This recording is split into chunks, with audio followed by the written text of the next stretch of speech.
Okay, so that's me now. Yeah, go ahead. Right, let's go. I'm going to do that really annoying Zoom meeting thing that everybody does and say, can you see my screen? We can't see your So if you screen. can see a cute dog, then we're in a good place. Okay, so I have to admit to a mistake that I made here, because after setting this up with Lenka and Dana, I looked at the title of my own talk and didn't get the joke. So it's content to content Google rather than content to content Google, which doesn't make sense. So I'm a dad and I make bad dad jokes, and they're so bad that even I forget how bad they are.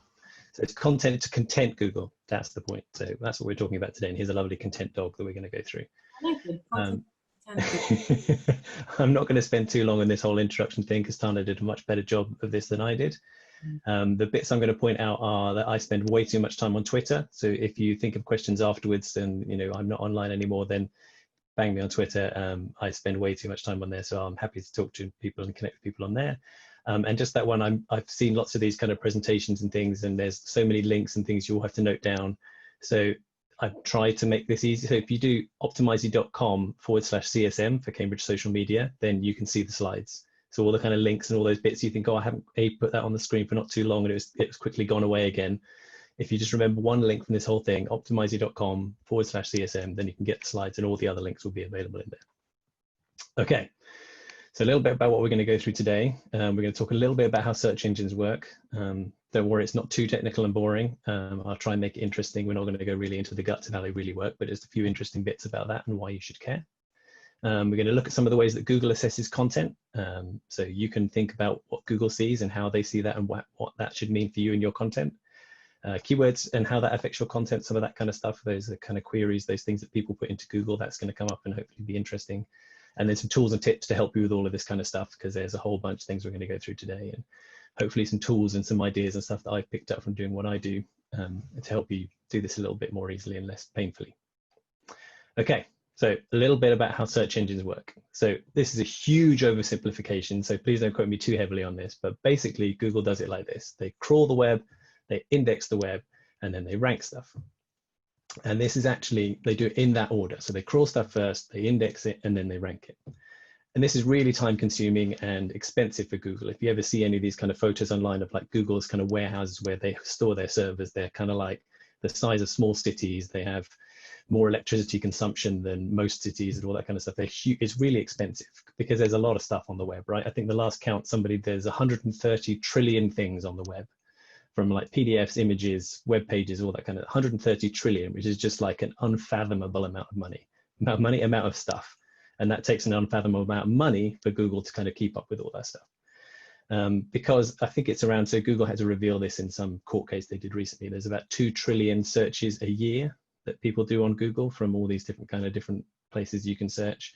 So that's a lot of stuff. So what does that actually mean for you? So this is how it breaks down for you as a kind of website owner, somebody producing content. So the crawling stuff is, does it work? Can Google get to it? Can Google, get through all your kind of firewalls and bits and pieces? Does it actually break and fall over? Does it take 3 hours to load? All those kind of stuff. So the blue bit, the crawling, is, does it work? Can Google find it and see it? The indexing is it any good? Like, now they found it, was it worth finding? And then the ranking is, okay, but does actually anybody want it? The kind of analogy I use for this is like a big warehouse. If you imagine one of those huge Amazon warehouses, the kind of crawling is what have we got in the warehouse? How many different things are there? We've got 15 of those, 3,000 of those, whatever it is. The red is the kind of indexing, the bit about like kind of sorting it all out and like, have we got any of these? Are they actually any good? How much are we going to sell them for? All that kind of stuff. And the ranking is kind of like the shelves. If you imagine that kind of, when they do those displays in the supermarket, like, where are we going to put it on the shelves? Is this really good? We're going to put it at the top. We're going to put this right by the tills because it's really cool. Or we're going to kind of hide this over way down by the toilets because nobody really cares about that stuff. So that's how you need to think about your content and how Google goes through those kind of things. And what bits of your site this affects. The blue in the crawling is the technical stuff. That's where you kind of talk to your IT guys and girls about whether your site actually works and doesn't fall over and runs quickly, and Googlebot can get through to all the bits it needs. Indexing is the content, which we're going to hopefully spend a bit more time on today. And then ranking it is your kind of audience research. That kind of, do people want it? What do they look for on Google when they want it? If they want to buy that thing that you sell and they don't know what it's called, do they search for, ways to keep my feet warm in winter? Oh, socks, great, lovely. So that's the kind of stuff that those breaks down when you're going through your things. So we're going to spend, obviously, most of our time talking about content today. because I could rattle on about all the others for ages and ages, but nobody wants that. We're going to try and keep it down, focus down to content. So if you listen to Google, Google says, just create great content. Don't worry about anything else. I got it, because Google's got your back and all they need for you to do is create good content. Which, if that was true, then one, I wouldn't have a job. And two, this would be a really, really short presentation because it could just stop right here. So we're going to go on the assumption that Google's kind of like bending the truth a little bit with that. And you need to do a little bit more than just create good content. Also, we come to that definition of what is good content. More on that later. Because you still see stuff like this. So this was taken from a Facebook group that I'm in. I'm sure you've probably all seen or heard or read things like this. And it's this kind of thing where people say like, oh, your homepage needs, or whatever page it is, needs a 500 word count. It needs to have this many words, whatever, to get given credibility, because there's more to SEO than keywords. I mean, they're kind of, I've muted and blurred people's faces stuff to hide, particularly not so innocent. But I'm sure you've all kind of seen this kind of stuff where you've got to have this kind of word count and keyword density and all these other kind of buzzwords that are thrown around. I mean, they have got the bit right about there's more to SEO than keywords, but otherwise the rest of this is all just horrifying. So please forget all this kind of stuff about keyword counts and keyword density and all that kind of stuff. It's rubbish. And you don't need to take my word for it. Here is just a few examples of like me searching for Google telling you that this is not, so like there's articles here about word count is not a ranking factor. There's this chap called John Moo, so the guy with all the bananas on his Twitter profile, but he's the kind of like Google liaison. So he talks to lots of website owners and SEO folks like me, and he's really helpful chap on Twitter. But he's sort of, you know, here's quotes from him saying word count is not indicative of quality. I mean, just because you've got 500 words, there might be 500 rubbish words. There's a Reddit post that he did about like, you know, word count's not a ranking factor. So just stop it. John Moo's helpful chap. So this is him as Drake, lovely little meme one of my friends did. So writing words to fulfill an imaginary word count and keyword density factor. We don't want any of that. Creating useful content that serves an actual purpose. Because we've all seen this kind of stuff, right? Recipe sites are an absolute classic for these. So you want to bake an apple pie. So you Google like, oh, best apple pie recipe. And you'll get like 2,000 words of the author waxing lyrical about how this, you know, recipe was passed down to them by their grandmother and how they used to always like, you know, swing on the rope from the apple tree in her garden, and then they pickled the apples that would fall, and eventually, like, you know, 2,000 words later, they get to the apple recipe. And you just want the apple pie recipe. You don't really care about their kind of history and like, you know, the novel ways they found out about this kind of stuff. So people try and like bump up their word count to try and get you through to this thing. Another good example of this kind of stuff is, you know, when you search for what's the time in, I don't know, Toronto. So you got a meeting with somebody in Toronto, and people would go through this whole thing about like, oh, what's the history of GMT and like how many different time zones are there in Canada? You don't care. Just tell me the time in Toronto. I don't want 500 words on the time in Toronto. I want like 3 or 4 digits that says it's 9 a.m. in Toronto. That's it. So think about what your users want. Create useful content that serves an actual purpose, not trying to just bloat your word count because the SEO guy said that you probably should. Not good. So how do you know what is good content? How does Google define what good content is? And this is a really cool thing because Google have this thing called the Quality Raters Guidelines. So they actually have hundreds and hundreds of tests that Google are running all the time on different algorithms and different ways to format their search results and all this kind of stuff. And they have literally groups of people called quality raters who they'll show, you know, search results A and search results B, and they'll get them to rate it and say, okay, and if we tweak this with the algorithm, so these sites rank higher for this query for, I don't know, buy socks in Cambridge, and we tweak them in this kind of way to say these websites rank higher in buy socks in Cambridge, which of the results is better? Which of the websites that come back are better? And so they give these guidelines that Google write to these quality raters to tell them how to evaluate whether a website is any good or not. And you can read them. They're openly available on the web. So it's a really long and hideous URL. So I've shortened it down there. So optimisey.com/QRG, so Quality Raters Guidelines. You can go look at them. They are 168 pages. So I'm going to try and pick out some succinct bits for you a bit later. But if you want to read all 168 pages, knock yourself out. If you don't, there are some people that I recommend you can read stuff from. So there's a lady called Marie Haynes. She is great. She writes about the Quality Raters Guidelines a lot, and another lady based in New York called Lily Ray. They write about the QRG a lot and pick out the kind of good bits, and when it changes, they're the first people on it and stuff. So they're definitely worth looking at. So assuming you don't want to read the 168 pages, there's this other thing that Google wrote, and they actually wrote this back in 2011. This is written by a guy called Amit Singhal, who was their senior VP of Google. And he wrote 23 questions. So these 23 questions to ask yourself about your content to see if it's any good. So this is all about building quality content. So these are the kind of questions that Google is effectively asking of your content. Even that 23 questions is probably a little bit much, and even on the slides, you're probably thinking, oh, I can't read that. So I've done some work for you. I've picked out all the bits in there. So the green bits are where they're looking for things that are positive and good about it. And the red things are where they're kind of looking for things that are bad, that are going to give them signals that's maybe not so good. Even that might be a little bit too much. So here you go, I've sliced this even down further down for you. So here's all the green stuff all compiled together. And you can see the stuff they're looking for. They're looking for, is it trustworthy? Is it written by an expert? Would you be comfortable giving them your credit card information? Is there some quality control, like, editorially, are you looking at things? Are you presenting both sides of the story? If you're saying about like, all right, carrots cure cancer, is your article also kind of considering the fact that maybe carrots don't in all cases? Is it well edited? Are you a recognized authority on this? So, if you're like me and you're writing about SEO, that's great. But if you're then going to write about lobotomies, what expertise have you got to write about lobotomies? Is it comprehensive? Are you going beyond the obvious? Is it just another one of these 8,000 recipes for the best apple pie? What are you adding that's new and original and inventive? So all this kind of stuff. So these are the kind of positive things that Google's looking for to see if your content's any good. And here's all the bad stuff. Is it shallow? There's spelling and stylistic mistakes in there. Google does know. They know how to spell things. Of course, there's difference in American and English spellings and stuff, but if it looks junk and is written junk and there's spelling mistakes and formatting stuff, hopefully the copywriters amongst you are rejoicing, because you're really like, yes, Google actually looks for this stuff too. I can really, continue to be a grammar and spelling pedant because it is important.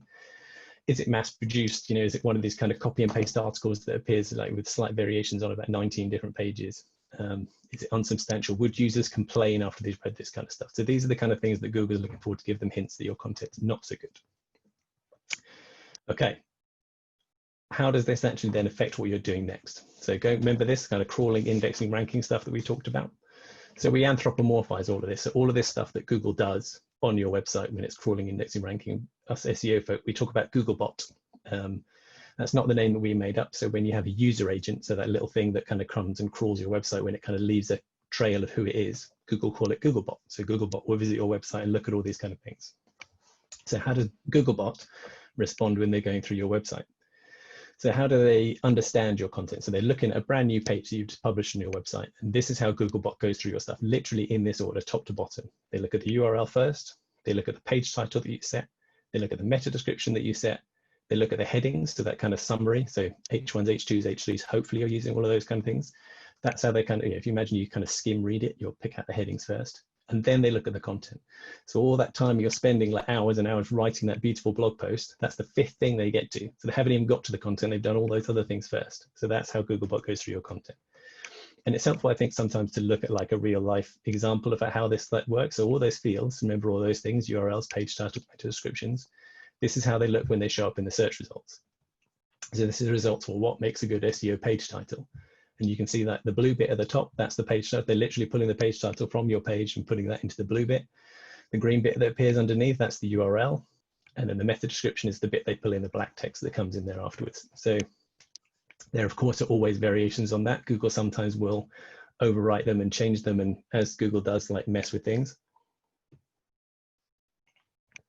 But largely these are where they put those fields. So having some let's have a look at some real life examples. So in a previous life, I used to work for the Royal Society of Chemistry in Cambridge, and here's a URL from their website. So if you're Googlebot and you're looking at this and then you come to this new page and you look at the URL first, does this URL tell you anything about what the page is about? And the answer, of course, is no, because that's why Googlebot's looking all confused and has a big question mark that I've added, because the URL doesn't tell you, it doesn't say anything about, this page is about chemistry, or this page is about the chemical reaction of the sun, or whatever it is. It's just a string of numbers and letters. So if you're looking at your URLs on your website and they have this kind of stuff, stop that. You want to make them much more descriptive. Okay, so let's assume that Googlebot's completely confused. They've looked at the URL, it's not helping them very much. They're going to go on and look at the page title for this page.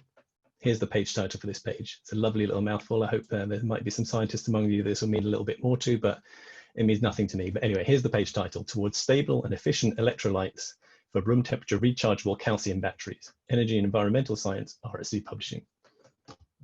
Not bad. They're getting better. It's a little bit wordy, but it's science, so they need to be a bit wordy. The issue they've got with this is Google can't fit all that kind of stuff in. It's way too long. Page title's too long. Actually, what happens is it crops it off of that. So we've gone from talking about batteries to now towards stable and efficient electrolytes for room temperature. Completely changes the context of the article, because when you see it in the search results, this is what it looks like in the search results. You get that kind of ellipsis, the 3 dots after room temperature, because it can't fit the rest into the page. So now we've got a page that was about batteries that now says towards stable and efficient electrolytes for room temperature. So maybe it's about thermometers, maybe it's about, you know, degrees of Celsius in the average living room, whatever, I don't know. So now that kind of thing where the page title is getting cropped off, that's important. Okay, so Googlebot's confused by the URL. The page title is not helping a great deal because it's way too long. So how would this page do for the meta description? Here's the meta description for this page. Stumbleweed. There's nothing. They didn't fill in the meta description at all, so that doesn't help them a great deal. The sharp-eyed amongst you will have noticed that actually back here, there is a meta description. So if I can do my little pointer, you can see this kind of thing. This is Google then basically trying to fill in the blanks that you left because the page didn't have a meta description. Google guessed. So it kind of goes to your page and will nick stuff. So if you leave them blank, it's okay. Google will still try and find a way, but you're just missing an opportunity for you to optimize it, for you to really sell your page when you appear with all those other 10 sites that do really similar things to you. Does your meta description really sell that page for you? It's worth noting the meta description is not a ranking factor, so you don't need to worry so much about keywords and those kind of things in those pages in terms of affecting your ranking, but it is a ranking factor in terms of it will help people convince them to see your page. So when you appear in those kind of 10 results on a Google page, which one is going to stand out to me? And let's have a look at why this kind of stuff matters. So here's a search for how to become an RSC member. So you want to be a member of the RSC. Here's all the results. And Google's trying to help you. So it looks at these kind of things, it's looking, and all these little red arrows are me picking out these words. So it bolts them up. This is only on desktop, doesn't appear so much on mobile. But again, you can see where it's picking out these words. So members and being, it's like, these aren't even in my search. So it's got synonyms from become. It's kind of worked out that, okay, being is kind of in the ballpark of become. We've got member, membership. Okay, right. So it's kind of picking out the words that I searched for to show me, yes, these pages are going to match up to your results. So choosing those words very carefully in your meta description, in your page title, in your URL, this is why it matters. Okay, how do we do this better then? So if you've got all these things and you know you want to get keywords and all these kind of things, you want to get all the right queries, what are the kind of tools that can help you? The biggest one that loads of people miss is Google. So looking at those search results. So when you have a search result or a query that you want to rank for, go and have a look at Google. What is currently ranking for that? Is it any good? Maybe you need to find that content and do a bit better. So having a look at Google and seeing which words Google is relating to it, what are the other kind of things, what's the content that it's ranking? Is it really short? Is it kind of just here's an apple pie recipe the end, here's the time it's run to the end, or is it ranking stuff that it does really like go hugely in depth? So that's a good clue about what kind of stuff Google's looking for. There's another tool called Google Trends, which is great. Often makes the newspaper headlines and on the news kind of things, because you see the kind of spikes in searches. So a good one was like the day after the Brexit vote, the massive surge in searches for what is the EU. And just after Trump got elected, there was a massive surge in searches for how do I emigrate to Canada. So it's these kind of things you can see, like the trends of like, when people are searching more for things or not, and it will give you comparisons, and Google Trends will show you, okay, well, not many people search for this, but actually they do search for this, which is kind of similar, and way more people search for that. So then you can try to optimize your content around that. Google Search Console is another massive one that lots of people overlook. So lots of people have analytics, but they kind of forget about Search Console. It's a kind of similar thing in that it has a little bit snippet of code that you put on your site to match it up. But it gives you literally information about how Google sees your website. So if you don't have Google Search Console set up, please get it set up. It's free. It's really quick to do. And it literally gives you that kind of direct information about somebody typed in this search and your website showed, and it showed, 1st, 5th, 9th, 29th, whatever it is. I'll leave the other ones there for you to kind of find out for yourself. I've got a little box over there on the right-hand side, sort of showing some hints about sort of the length of page title that you want to be aiming for, less than 60 characters, meta descriptions between 50 and 160 characters. But there is a caveat with that. Google change these often, as of course they always have a want to do. They'll vary from different devices. Mobiles and desktops will have different thresholds and stuff. So always check these, try and see them yourself. That link at the bottom is a link to a tool which will help you kind of see what they would look like when you mess with those different meta descriptions and title lengths, so you can see what they would look like before you publish your page. So that's kind of helpful too. Some last little tips, how to use Google. So that kind of hint about, or use Google to see what the results look like. There's some really cool things you can do within Google search to help you do this stuff even better.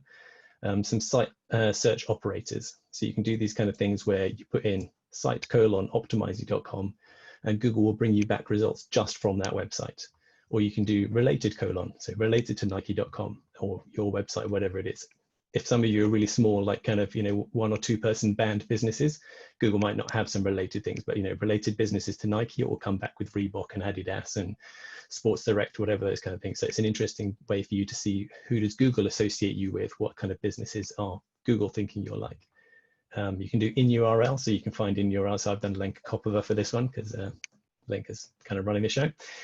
Thanks, Dana, you as well. I didn't do this for you. But you can do those kind of things where you can put, does this page, or find me pages on the web that have Lenka Kopova in the URL or in the title, or those kind of things. So you can use these kind of search operators. Again, there's a link at the bottom of this slide when you get the slide deck, where you can do a whole kind of whole bunch of search operators that will really help you get Google to work even harder for you and find all these kind of things, because it can help you do stuff like this. So you go to your domain, so you could do a site, yourdomain.co.uk, and that phrase that you want to rank for. So the example I've done here is site cambridgesocial.media. So Lenka, the site for this, and then Instagram. So which of the pages on Lenka's site rank for the word Instagram? And is it the ones you expect to rank? Is it the ones that rank, do they rank in the right order? Is your page like, selling Instagram training courses, the one that you want to rank, but actually that's appearing third because you've got this really popular blog post? So that, again, is a good way to try and find those kind of things that are maybe not quite right the way you would like them set up in your site. Because if you're, say a random blog post is outranking your big sales page, then maybe you need to look at things like internal linking. So whenever you talk about Instagram, do you link to your Instagram page internally? Because that's a really big clue to Google, where it's like, I've got 50 pages on Lenka's website. All these 50 pages are about Instagram. I don't know which is the most important one. If every time you talk about Instagram on your website, you internally link back to your Instagram training course page, then Google gets the hint that, okay, this must be the most important page on this website about Instagram, so I'll rank this one higher than these other ones. They'll still appear, but that kind of ordering. Again, there's a great tool linked to from the bottom there, a tool built by a company over in Colchester, actually, Strategic. And there's ways you can plug in some of your data from analytics and Search Console to help you find those kind of cannibals where you're kind of competing against yourself a little bit. Okay, recap. Did a little bit about how search engines work and why that was interesting. We did a little bit how Google assesses content, the quality raters, guidelines, those kind of things. We did a little about keywords and content and some tools and tips. So hopefully that's been a bit of a lightning spin through how Google sees content and how you can do some cool stuff to make your content even better for SEO. I'm done. Wow, thank you. There was lots of information. I was like trying to get them all down on my notes. So this was really, really fantastic. I like the part where you had the 23 questions and you just started like, okay, that's a lot. We'll just go down.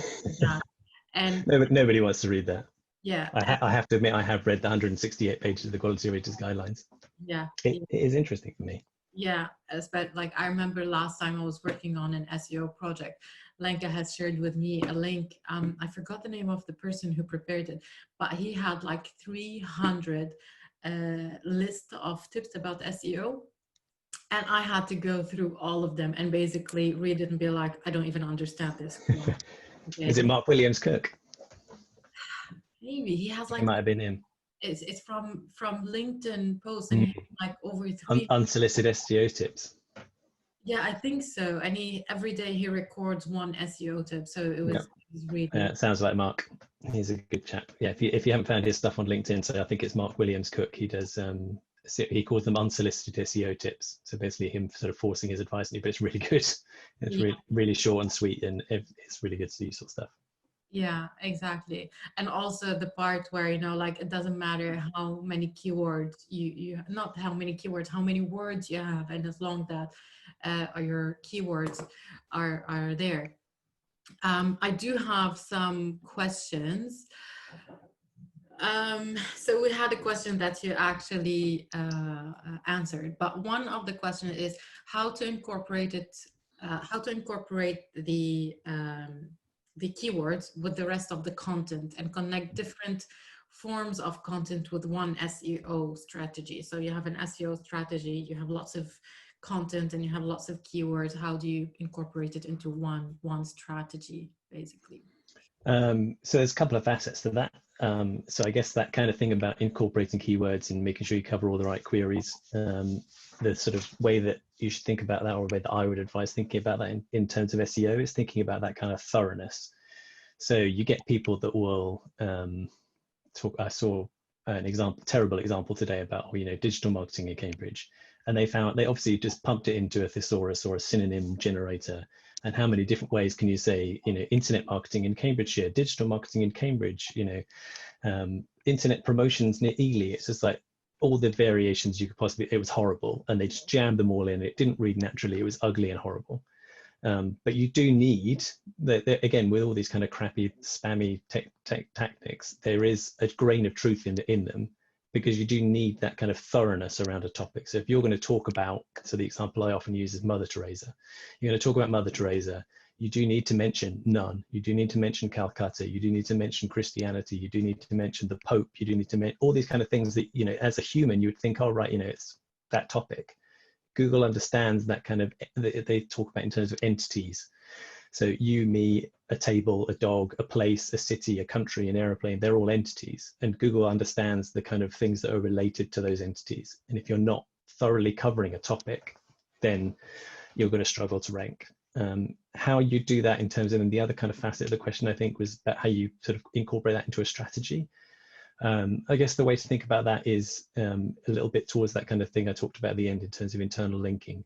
If you're going to talk about Instagram a lot, you know, if you're talking about social media, you're going to mention Instagram 100 different ways in 100 different blog posts. You're going to have it here and there and everywhere and on your homepage and in this kind of thing.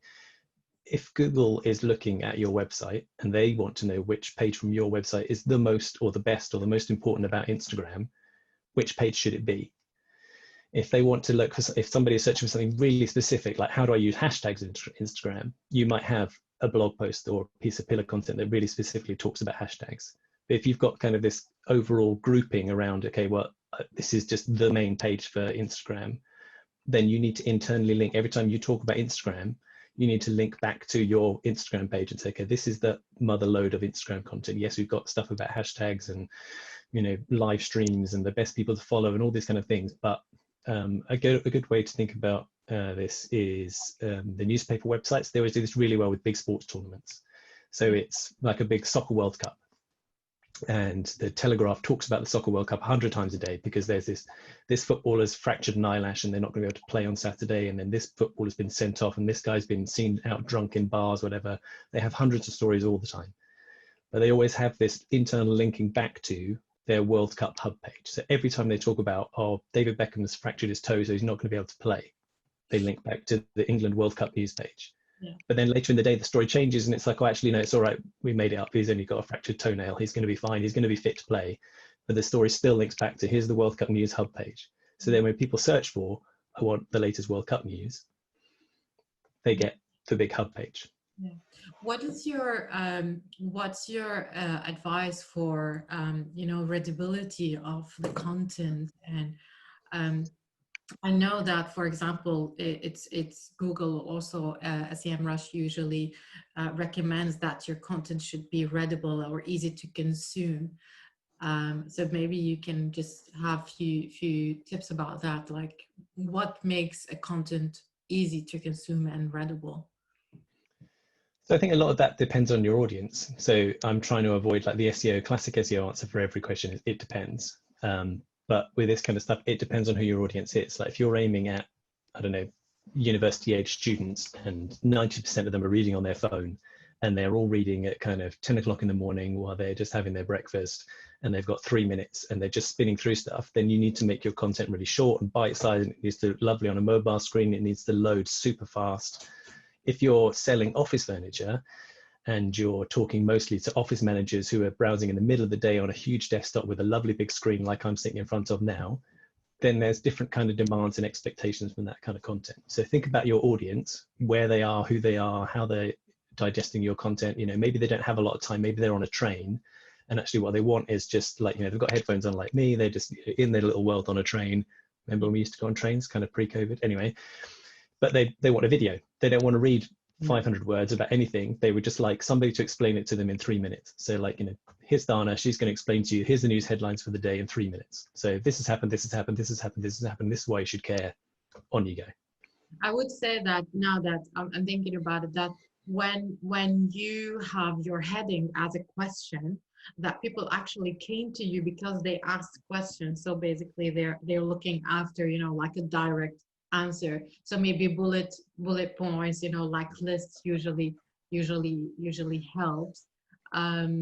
What about graphics? I know we have a few questions that I'm seeing in here, but like just before we move in, what about images and graphics? I think lots of people miss on that. I know you didn't mention it, like alt text, and is it actually important?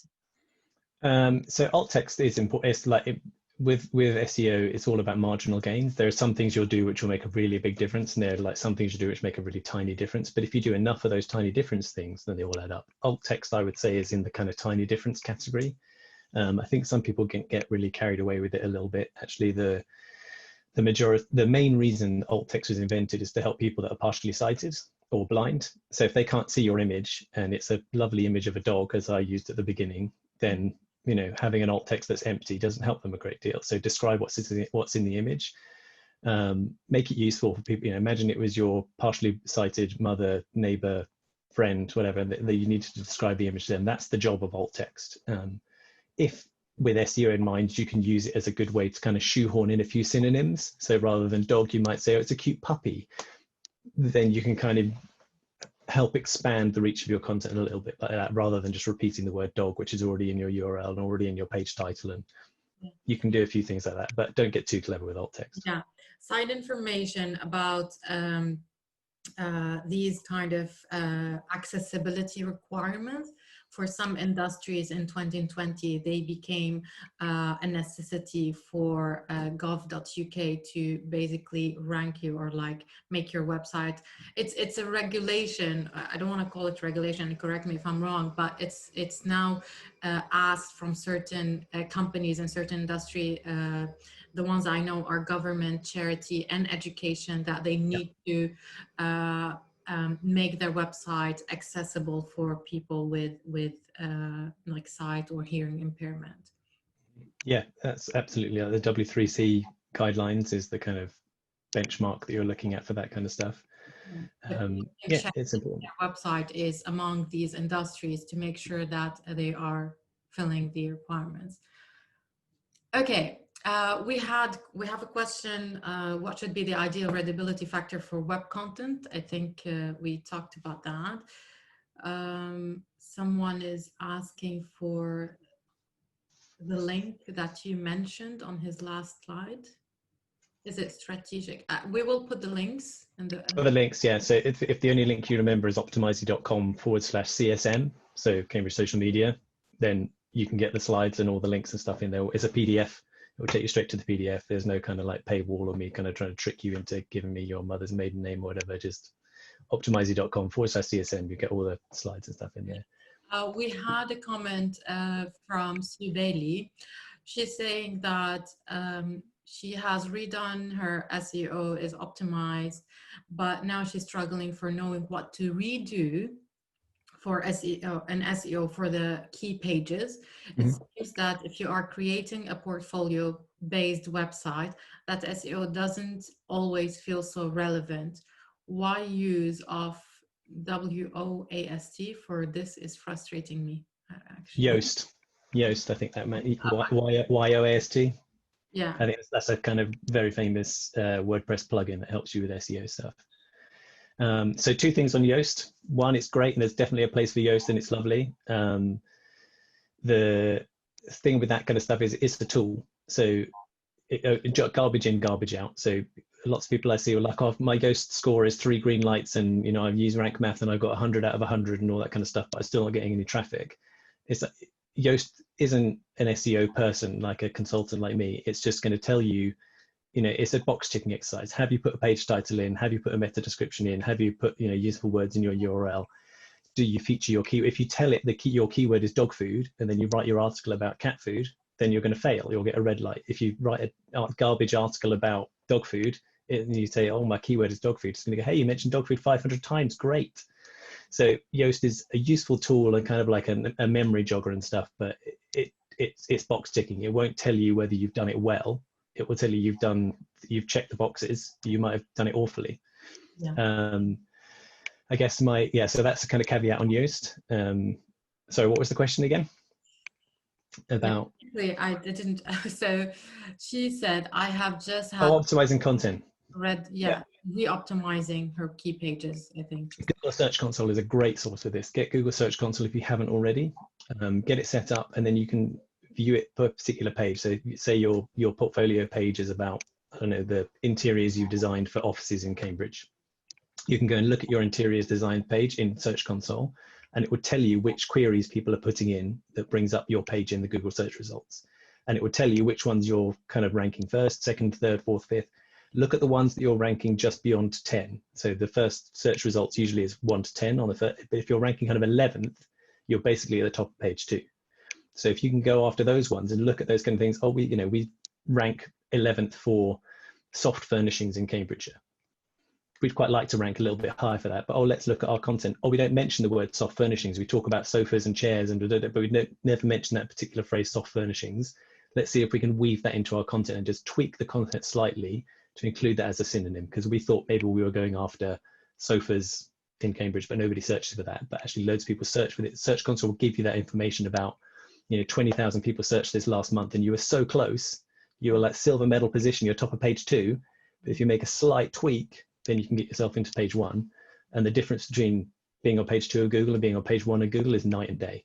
There's huge amounts of clicks you'll get if you're on page 1, anywhere on page 1. Top 3 would be lovely, but anywhere on page 1. Top of page 2 is like the SEO joke, is it's the best place to hide a dead body because nobody goes to page 2 of Google. Yeah. Okay, so we have a question from Fateh Ahmed, and he's saying, ideally, what should be the keyword strategy for a startup? Should it be high or medium or low volume keywords? I mustn't say it depends, but it kind of depends. If you're going into a super competitive space, then you're not going to, if you say you want to rank for casinos, best casino website, or, all these kind of really super competitive things like, best holiday bookings, but you're going to really struggle to go from nowhere to being on page 1. So it's much better to rank for like something much more low volume where fewer people search for it, but it's much less competitive. So if you have, the best hotel rooms in Cambridge for people that, want to take dogs and kids, that's, rather than ranking for hotels in Cambridge, you got no chance. Hopefully you might get there eventually if you build up, links, and you're going to build up the quality of your website and build out the strength and, the offering that you have. But if you're going to go from nowhere to ranking for hotels in Google, good luck with, ranking for hotels in Cambridge, good luck. It's a long battle. Whereas if you rank for slightly less competitive things, that can then start to build up your credibility, and then then those kind of longer term goals are slightly more achievable because you're starting from a higher base. So that doesn't really answer the question, but it's hopefully a good starting point, because it depends. So you can use some of these tools like SEMrush and Moz to see how competitive these kind of queries and stuff are. So you might find, maybe you find a pot of gold, you'll find something where there's 10,000 people searching for a month and the competition is rubbish, and you can instantly rank number 1, and that would be great. But it really depends on what kind of industry you're in. The industry you're in could be super competitive or really not very competitive at all. Nice. Okay, so the questions from the community are done. Someone was saying, are short posts, say 100 words, worth doing? So with that kind of stuff, I'd say if it's useful, sure. So if you're writing a post about, what's the time in Toronto, or, hey, we found this new tool, with a new way to, somebody was asking about like, what's the best Instagram hashtag generator. So if you like, oh, we've just found this new tool, we haven't really tested it out much for ourselves, but we want to be the first one to get there with this news. There's, thanarasad.com is the best Instagram hashtag generator ever. You should totally go to that. That's a useful post for your audience. And then maybe you want to build up on it later once you've tried it out and you've got some screenshots, and say, think about what's useful for you. Don't be that recipe website that writes 60,000 words about the history of your mum's apple pie recipe. Yeah. Think about what's useful for your audience. Yeah. Someone asked, like, what is a valuable content that actually brings conversion? Mm-hmm. So something I didn't mention, which I meant to talk about in my slides, was these kind of acronyms. So if you go through that 168-page document, there are a couple of acronyms which Google bring up quite a lot. So one of them is EAT, so EAT, and that's expertise, authoritativeness, and trustworthiness. So they are looking for those kind of things. That's kind of like a summary of those 23 questions, if you like. So are you an expert? Are you authoritative? And is your content trustworthy? Another one is YMYL, so your money or your life. So there are certain thresholds. So those 23 questions, there are different thresholds that Google will dial up and down depending on what you're talking about. If you're talking about cancer and mortgages and pensions and care homes and nursing and health, all those kind of things that affect your money or your life, then those thresholds for trustworthiness and expertise are going to be way higher, because they don't want to put Andrew, random Cambridge blogger, at the top of the search results saying, hey, I found the cure for cancer, and it's, you just need to try this one neat trick 3 times a day and send me $3,000. They don't want to rank me above the NHS and all those kind of things. If you're writing about, like, my favorite football team and what my dog wears at the weekend, they don't expect so much expertise or trustworthiness in those areas. So you can get away with slightly lower standard of quality of content in those kind of things, as you would expect. If you're asking your friend to give you advice about a cancer doctor, you would expect them to take it much more seriously than if you're asking them advice about, like, what color to paint your nails tomorrow.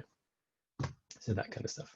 I guess in terms of what makes quality content, to answer the question that came up, even as an SEO person, I don't think that SEO is the be all and end all of everything. So if you have content that is bringing you business and driving sales and bringing you leads and making you loads of money, but it ranks 95th on Google, who cares?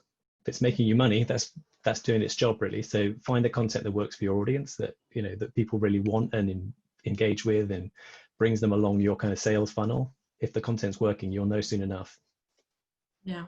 I remember reading in an article, I forgot who wrote it down, but some of the modifiers for conversion specifically, that there are certain words you can use, is like how to, using the year in your title, the word review, best, top, buy, easy, tips, these kind of, like more like a clickbait type of words. But if they are relevant, I think, like buy, things like that.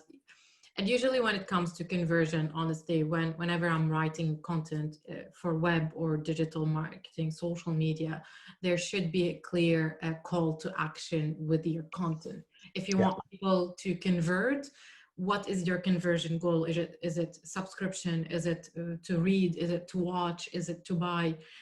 Whatever it is, use those words, because they're basically telling your audience what you want from them. And this on its own is a good for conversion. Yeah, that's a great point. So that in SEO, we call that kind of matching intent. So you get that kind of intent shift. A good example is where people search for Liverpool, Manchester, and 364 days a year, what they want is travel plans. They want, they want to get a train from Liverpool to Manchester, or they want to know how long it takes to drive.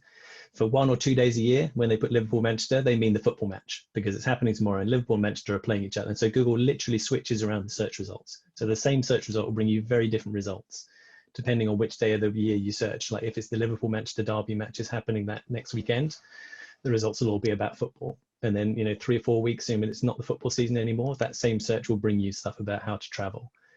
So try and match up the intent. If you've got a page that's selling stuff and it's a really pushy, like kind of call to action page about, buy this, buy this, buy this, buy this, and the content you're trying to rank against and the content that Google is preferring and the content the audience clearly want as well is more informational, because say it's something really complex like medicine, you probably don't want to buy it straight away. You're just trying to find out a little bit of information. You want to do some research in the background. Maybe it's more of a soft sell. It's like, okay, we haven't decided yet, so come back and get some more information anytime. Here's this video, sign up for our newsletter. You don't have to give us any money yet. And you're trying to push sell. That's an intent mismatch. So that's when you're kind of struggle, where if Google's trying to give information and you're trying to give sales, or the other way around, if Google's trying to give sales, somebody's put in, I want to buy dog food in Cambridge, and you're going, oh, here's the best places that you might try to feed your dog. It's a bit, I don't want that. I just want to buy some flipping dog food. Yeah. So you need to have that kind of intent match. Yeah. We have a question about content management tips and tools. Maybe this is, yeah, tips and tools about content management. Yeah, I guess that's I need a bit more information on that question. So I'm not sure whoever asked that. Maybe they want to find me on Twitter and give me a bit more information about what they mean about that. Okay, we have last one from Tim Morris. Is SEO any good for short-term sales such as events? I tried it and it was essentially robbery with the PPC. Any suggestions? Yeah, I thought his question was going to stop at is SEO any good, and I was like, I can answer that one. For short-term stuff, so PPC is like people who are not clear about that. It's the Google ads where you kind of pay to be ranked at the top. And the great thing about PPC is it is instant. So you can, it's a kind of auction thing. So if you bid £2 and I bid £3, then I appear at the top generally. I mean, there are a few more kind of nuances than that, but you can buy your way to the top really quickly, but it does hose through your money super fast. You know, there are some keywords and things that you can bid for, which are really competitive, like hotels in Cambridge, and it'll be costing you like 10, 15, £20 a click, which if you're making 50, 100, £200 a click, then that's fine. But yeah, it can munch through your budget really quick. And as soon as your budget goes, then you're nowhere. So SEO is much more of a kind of long-term plan to get you from page 3 to page 2 to page 1, and then hopefully keep you there if you're doing a good job. With events and stuff, that it can be tricky because by definition, they're kind of transient. So you build this page, which is lovely, and you get all these people talking about your event, and then your event's over. And so it's pointless Google ranking you anymore. What I would advise with that kind of stuff, and what I've done with my own events, is again, you have that kind of hub page. So if people are looking for SEO events in Cambridge, they don't, or usually don't find my latest event page. They'll find the hub page that talks about all my events. So here's all these events we do and like what the events are like and where they are and the kinds of speakers that we get and how much tickets cost, they're free or whatever, but all that kind of stuff is general information about SEO events in Cambridge. And then I'll do specific ones about, you know, we've got this talk next week from so-and-so, we've got this talk the week after from so-and-so. And again, that kind of hub where you link back to the main page about his SEO events in Cambridge. So something I've seen lots of big event sites do really well is they kind of turn over the page. So it will be about, so Turing Fest. So it's Turing Fest 2019, they build this lovely page, get loads of links to it. And then they used to, back in the day, bin off the old page and start again from scratch. Not a good idea because you just wasted all the effort you built on that page. So you have one page for Turing Fest, and then you have a sub page for 2019 and a sub page for 2020 and a sub page for 2021. But you build all your equity and your effort in ranking the mother load page. So here is events about coding and programming, or you know, events about interiors or dog food or whatever it is your events are about. Build that one hub page, rank that page, and then build your subsequent event pages stemming off that. Yeah. Since we're on that topic, sometimes since we're talking about events, when you search in events on Google now, you actually get a list of events that are happening in your place. So how do you Spooky, innit? How do you get on that? So where do you put it so that it actually shows that in this area, this are the events happening today or this week or this month? So this is Google again trying to be really helpful, and I think we kind of overlapped a little bit with that when we talked about questions and like you were suggesting about putting bullet points and things to break up your content to make it really obvious about what it is. So Google, some people talk about it trying to be an answer engine rather than a search engine. What they want to do is they want to connect you with the best answer. So if you're searching for, you know, what should I do this weekend? It doesn't want to send you to another website where, like, you know, you might find 10 top things to do in Cambridge. It wants to go, here you go. Here's a list of really cool things to do in Cambridge, and we already know where they all are. We ranked them all, and here's where all the addresses are, and all that kind of stuff. A lot of that is fed by a thing called schema or rich data. So that's a way to mark up stuff on your website in the background to make it really clear about what stuff is. So the example with this is when you have like a product page selling a shoe. So there's hundreds of numbers on that page, all about the shoe, the size, the weight, you know, the SKU number, the barcode, the price, the delivery cart, all those things, number. And search engines aren't human. So they're like, I don't know what any of this means. But if you can mark it up with schema, you can say very clearly to search engines, this number is the price. This number is the barcode. This number is the stock level. This number is the weight. This number is the width. All those, and you can make it really clear about what all those numbers mean. And with events, you can do that. You can say, right, this is the address of the event. This is the ticket price. This is the location. Here's the postcode of the address. Here's the dress code. Here's who the speakers are. And you can mark up this there's schema for everything. So if you go to schema.org, so it's schema.org, there's a schema for everything. There's literally a schema to mark up public toilets. So you can mark up a public toilet, say whether it's, is it in a library, or, does it have a lockable door, or there's schema for everything. But Google will try and pull certain schema into the search results to say, okay, right, here's a list of events that are in Cambridge. So here's the date, the time, the location, the address, all that kind of stuff. And that's how it does that kind of stuff. So when you use sites like Meetup puts a lot of that kind of stuff into the background for you. You don't need Meetup to do it. You can mark it up on your website, your own website, if you want. So schema is just a way to make that kind of content even clearer to search engines. Making your content clear to search engines is never a bad idea. A confused search engine makes confused users and messy results. Yeah, reminds me of my trip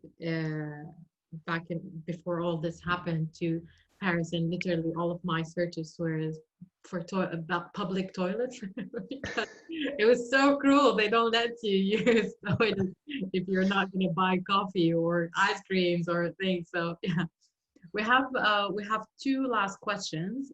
One from Fatah, and he's saying, is it okay to use spinners to produce content? Spinners. So I'm assuming he means like automated robots that kind of write your content for you. I'm gonna say no. That's. I mean, is it Fatah who asked? So again, I'm taking a jump here, Fatah. I think you mean spinners. So yes, you can pay these services that will just spin you out content. If you've ever read that content, it's 99 times out of 100 not good. So I don't use spinners. I don't recommend my clients use them. It's usually pretty spammy and awful websites to use them. The language use is fairly questionable. I would recommend avoiding those. Yeah. Okay, last question from James. Does social media affect crawling, indexing, and ranking in any way? Example, would posting on Twitter mean Google might crawl page faster? The answer to that, honestly, is nobody knows. So even the people at Google are fairly sketchy on that. So lots of people will tell you, oh yes, you need social signals and all this kind of stuff to help your content to rank. I would suggest that if you're using social media as a way to get Google to notice your content, you've got bigger problems than that. So if you've got a good website that's clearly structured with a sitemap in place and it's crawlable and indexable and all those lovely things we talked about at the beginning, that Google can find it easily to get your content, then you shouldn't need to worry too much about that. If Google is ignoring your content and not indexing it as quickly as you would like, then you may have bigger problems in play than that. It certainly can help in certain instances if lots of people are talking about stuff. So a good example of this particularly is in like news media, where say that there'll be breaking news that I don't know, tomorrow Trump abdicates and decides he wants to invade Poland or whatever. That would be happening really quickly, and there'd be lots of so Google will look at certain websites more regularly. So like news websites are the Times, Telegraph, CNN, all that. Like Google is checking them on a minute by minute basis. So things like that, where you'll get a sudden surge of people searching for Trump abdicates or whatever it is, then social media does, I think, play a role in that. Again, that's me. I think, I can't prove it. I don't know, but in my experience, then Google is constantly crawling the web, and they'll crawl things like Twitter and Facebook and stuff probably a lot more frequently than they're crawling your website. So having a link on Twitter with pointing to your website probably doesn't hurt. But if you're using that as a way to prompt indexing and crawling and ranking, then yeah, I think you've probably got bigger fish to fry.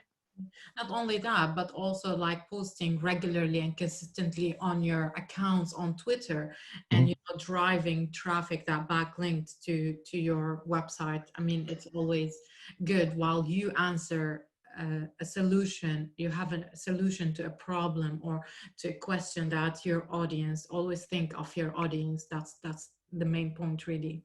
Yeah, exactly. So if you're producing content on a regular basis, then Google should be crawling your site more regularly. If like me, you kind of like blog once in a blue moon, then it's pointless Google checking your website every day. Why would they? So it's fine if they're checking it as regularly as you're producing content. That's fine. But yeah, like you said, I think it's if you're using social media for SEO, you're doing it wrong. You should be using social to build your brand and talk to your audience and promote your stuff. Don't use it particularly with SEO in mind. Use it to drive traffic to your website and make more sales. Yeah, and have solutions for like problems that your audience are facing. Okay, so that was the last question, I believe. Any tips to outreach for content? So outreach is then kind of getting other people to talk about you. So building links. Links are really important in SEO. So you want to get links.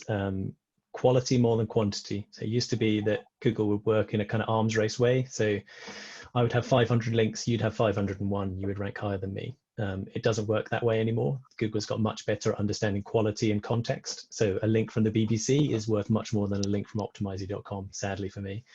But also that kind of context, you know, so a link from a small site, but that is a real specialist in SEO.